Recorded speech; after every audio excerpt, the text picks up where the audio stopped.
It's another excellent collaboration on today's poster, Charles. I don't know how many people are aware of this particular movie, but it's not Dial M for Murder. This is Orson Welles' F for Fake. But of course, the brilliant genius, Karine Jean-Pierre, she's invented a new thing. It's not a deep fake, Charles. It's a cheap fake. It's much shallower, but it costs less. I mean, it's really pathetic. This is almost like I'm back as the eldest son with two younger brothers, and the younger brothers gotten in trouble again for doing something silly, and he invents this fanciful tale, which even we kids realize is bullshit. I mean, that's what we have here with this Karine Jean-Pierre. I mean, that song that we played before, Shaggy, It Wasn't Me, applies here. I mean, to try to pretend that these various videos, and there are many of them now, that show Biden to be feeble, really, I think he's at a stage now where senior care facilities would deny him entrance because he's too far gone. I don't know if you're aware of that when you're trying to negotiate somebody into a senior care facility, they really don't want to take somebody who's completely hopeless. Wow. And this guy is hopeless. Well, let's just talk about it for a second, Charles, because I think some people might still be confused. This is one of the most insane cases of stipulating reality that we have ever seen. And once again, when I talk about stipulating reality, I get that term from, stipulated facts in court, where it actually doesn't matter what really happened. It's just what the lawyers write down as the explanation of what happened. So here's somebody in the audience with a cell phone capturing this video of somebody counted the seconds of how long Joe is standing still. Right there. We saw Barack Obama grab him by the hand. Maybe he's activating the robot pants. I don't really know. But it's quite clear that he's helping him off stage. Now, I don't know if you've seen these other clips from, CNN or whoever was broadcasting this thing, but, it was a multi-camera setup in some big theater there in Los Angeles. And what they did is they just cut to wide cameras that couldn't exactly see Barack Obama. Notice Obama's pretty subtle in how he grabs his hand. He keeps his own hand low, and when he realizes through his peripheral vision that Joe's not moving, he just sort of, boop, nudges him. And the angle that was broadcast, you just can't see that at all.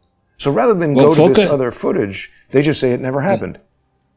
Well, focus on Biden's right hand. If you can go back, we'll go back through it. Look at the way how stiff his right hand is and how unnatural that is. He's just so stationary. Yeah, but watch now. He grabs his left hand, and now look at his right hand. Barely it's moving. Down there in one place, which actually takes a little bit of effort to keep it in that one place. It's very strange to me. Oh, and you know what? A friend of mine, his father died after years of struggling with a disease that nobody could identify or treat. And it started in his hand with stiffness that eventually moved up through his whole arm. And like before, it was like known that he was sick. I would see him at Thanksgiving and be like, "Hey, Doc, your hand is all red." And it was because he had kept it in a stationary position because he had lost some sensation. Normally, if your hand was having blood accumulate in it, some involuntary reaction in your body would cause it to move. Sometimes you wake up and you have that pins and needles from sleeping on your hand. It's like if you had no sensation telling you that something was wrong with your hand to move it and do all this, you might stay stationary like that. It's weird. Yeah, and when we look at this, the liberals have hijacked, the Democrats have hijacked the idea, falsely, that they are the caring ones. They're the ones you should trust to care for the elderly. They're the ones you should trust to protect the vulnerable, the children. They're the ones you should let teach your kids. And in reality, this is diabolically evil what they're doing to this nearly 81-year-old man. I mean, if he has 5 years left, I'd be amazed. It could be that he has weeks or months left. To keep him on this punishing schedule where he has to pretend that he's actually functioning as president of the United States, where he has to have people assimilate all these incoming reports of stuff that's going on in 50 states and 200 countries that may affect the United States interests. It's cruel to do that to somebody in this position. I mean, he could barely put pudding in his own mouth. and swallow it. I mean, it's really disgusting. And then for the group, I love the fact, for example, this is actually related, though it won't sound in the beginning. I love the report today that the Daily Beast fired 70% of its unionized workforce today, and that there's some firm out there tracking the relevance of media outlets, including the Daily Beast. So the mainstream media, before it got into the business of aggressively lying to try to mischaracterize and sell not disinformation, but falsehood to people who have our own cameras, we have the ability to look at what actually happened almost faster than the mainstream press is going to package it out to us. For these idiots to try to claim, as they are, with Joe Scarborough and others leading the cheer, that Biden is fit. Think back to that steelworker commercial, the black steelworker, the old idea that if you get a black person, preferably a black woman, to say something in defense of a politician, right, then that's, you can't criticize that. But that idiot black steelworker says, I met with Joe Biden. Yeah, right. In a meet and greet with probably 25 other people. And he impressed me. He had his wits about him. Oh, come on. Come on. We've seen too many photos now, too many videos of the guy, looking like worse than a deer in the headlights. And apparently he's off next Tuesday to Rehoboth Beach to prepare for the debate. I'm sure that's going to go well. The debate. When is the debate scheduled for? 27th. So a week. Yeah. 8 days. Yeah. Next Thursday. Right. And expectations are so low now that if he doesn't crap his pants and vomit in the middle of the debate, they'll probably say, well, he won it. He was able to say 10 words in a row. A lot of people are anticipating that he will fail badly and that perhaps having him in this debate will be the kind of catalyst for saying, okay, it's time for Joe to permanently take up this occupation of lying there and doing nothing. Plus, speaking of red hands, we saw Hillary Clinton appearing, I don't know where, Tony Awards, I think, something stupid. Yeah, Tony's. But her hands were all red, and I saw some comments on Twitter that it was some sort of laser abrasion treatment to her hand. People who know about plastic surgery were talking about this. And this was interesting. I saw somebody, maybe on Fox or some podcast that I watched, just sort of toss this out as an aside, speculating that what if they're going to now basically kick out Joe, make Kamala president for this sort of little period of really nothing's going to happen, and insert Hillary Clinton as vice president and then run her as the candidate. Well, actually, it's Kathleen Parker in the Washington Post. She is a Pulitzer Prize winning, supposedly, a star journalist, has an op-ed piece out, I think, today, where she says just that Joe is obviously infirm. He's obviously weak. Anything could happen between now and the election. And for the sake of the continuity of government, that because Harris is so horrible and objectionable and stupid, take her out and put Hillary in now as VP. And then Joe dies and Hillary becomes president. You're right. That's even smarter. Oh my God. Will they do that, Charles? Well, the problem with that is that she would have to be approved by both houses of Congress. And I do not see even was it Mike Johnson? Even Mike, who I think sees too many dollar signs in his head as being a lobbyist after he leaves the speakership. Even he is not going to let Hillary Clinton sail in. I don't know. To this mix. I don't think so. And anyway, actually, even if she were on the ticket, I think that's like going into a doctor and you've got, I don't know, cancer, and he says, I got just a solution. Why don't I give you leprosy and the plague too? Oh, here's a pack of cigarettes. Yeah. Right. And the combination of Joe Biden and Hillary Clinton is, it's worse than chicken shit, and it certainly doesn't make a chicken sandwich. I mean, it's horrible. Chicken salad. No. Chicken shit salad. Chicksa salad. I mean, it just doesn't work. And the two, I mean, back in the day, I mean, let's think about it. There were charismatic Democrats. I guess, John Kennedy had an evil side, I think, going after the young interns and stuff, but and came from a checkered family. But there have been charismatic Democrat politicians in the past. Joe is certainly not one of them in the present, in his present addled shelf condition. And Hillary is even worse. I mean, she has. I have no interest in politics, but even I think, have a much better sense of the political moment and reading a room than that witch does. And she's atrocious. Title. I'm sorry, Charles. I got the wrong title on our video today. It's very complicated to set up these live streams and have nothing go wrong. So, do you think that op-ed could be correct? They do stupid things like that, right?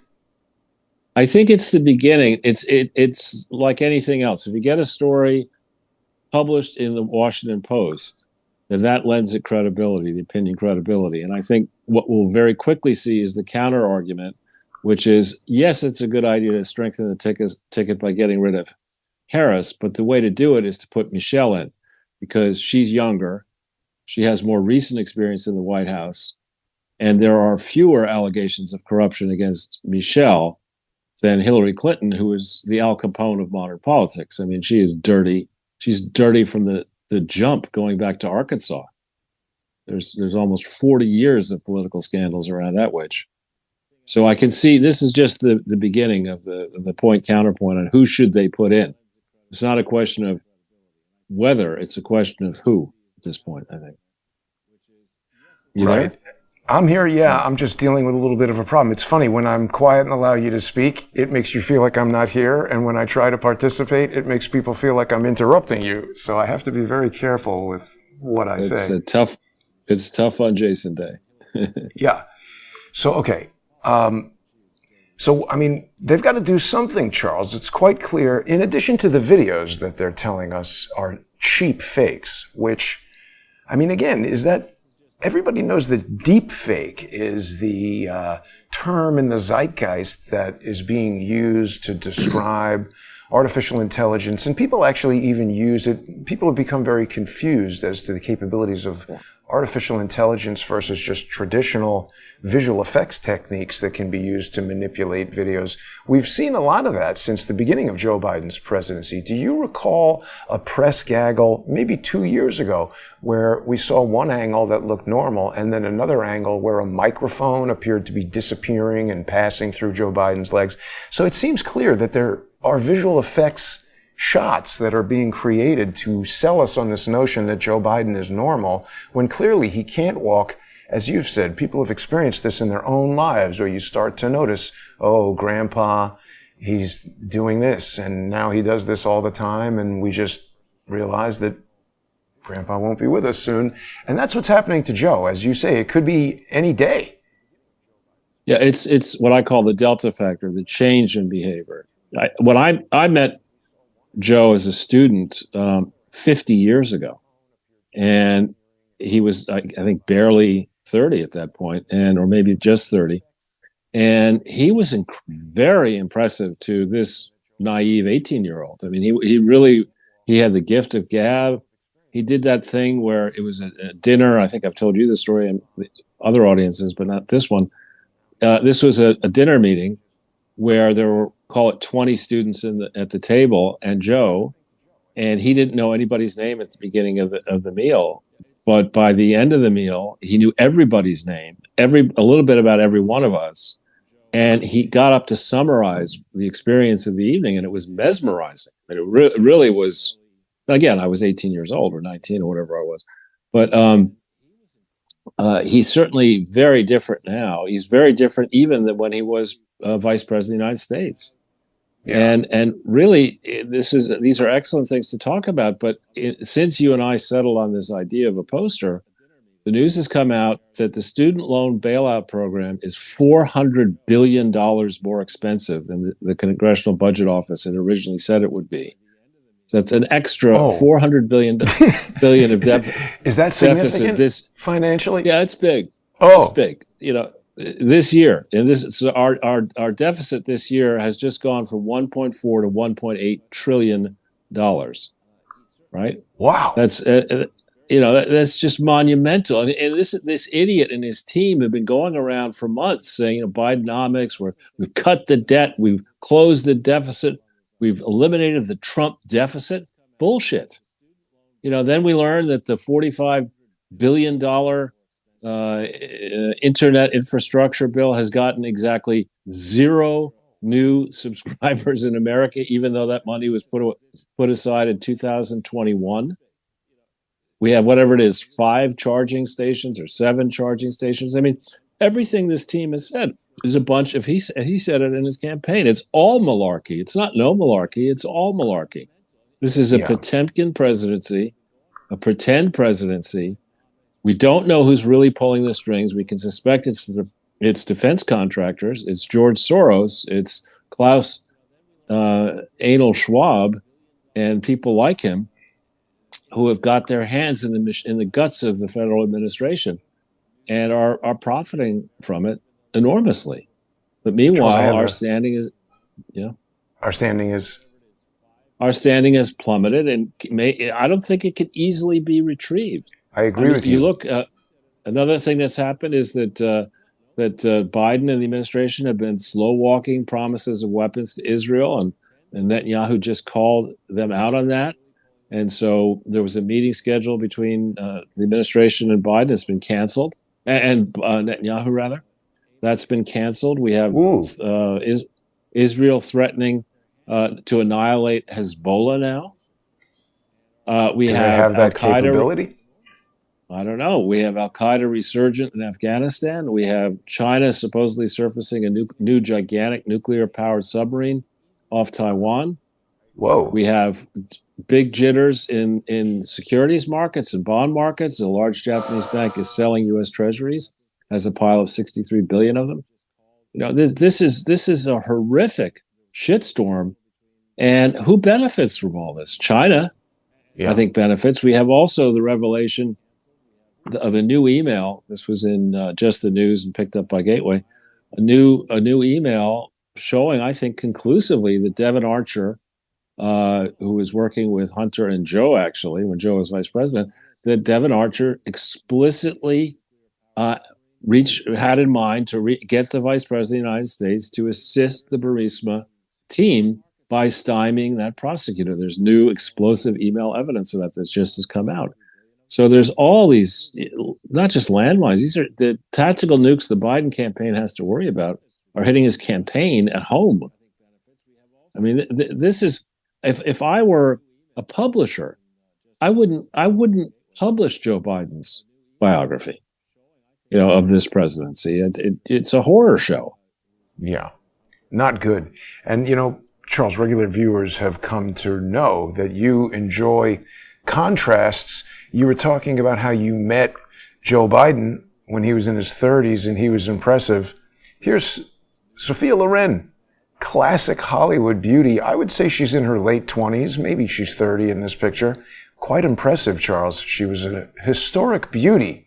However, time is not kind to anyone. Although she's aged gracefully and looks lovely at the age of 89, you couldn't put this person in a bikini in a movie and have people want to go look at that, because this is just a fact of life. You get old and people get old. Well, I actually think that's probably exactly what they're going to do. They'll bring back a bunch of 80 and 90-year-old women and have, what was that show on the beach? Baywatch.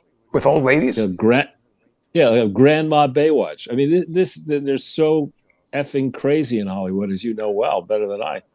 They probably would cast her in a bikini. They'd make it with fat people. The Sports Illustrated swimsuit issue has got, I think they had a dude last time, and now they've got this gigantic fat woman. I don't know. Lizzo? No. Here she is. I don't know the person's name, but yeah, this is her. I'm pretty sure. That's not small.